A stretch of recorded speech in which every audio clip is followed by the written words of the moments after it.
The Carnegie Library in Carnegie opened its doors back in 1906. But today, one of its rooms is a time capsule of America's bloodiest war. The newly restored Civil War room opens to the public on Lincoln's birthday, February the 12th, and Dave Crawley has a preview. The library they call the Carnegie doesn't date back quite as far as the Civil War, but in 1906 it became a meeting place for veterans of Post 153, Grand Army of the Republic.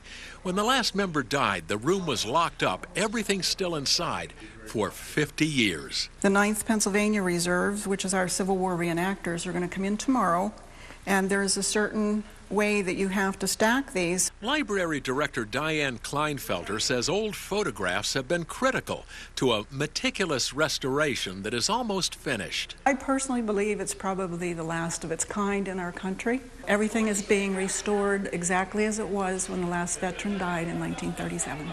A core sample from the wall behind this radiator revealed the original color was, shall we say, unsoldier-like. It's a very pale pumpkin chiffon is what we call it. Graphic designer Bernadette Kazmarski is busy framing 100 copy negatives of a familiar face on loan to the museum. Though a modest man, it seems old Abe loved having his picture taken. There was a photographer who opened up in Springfield. He was the very first customer to get his portrait taken.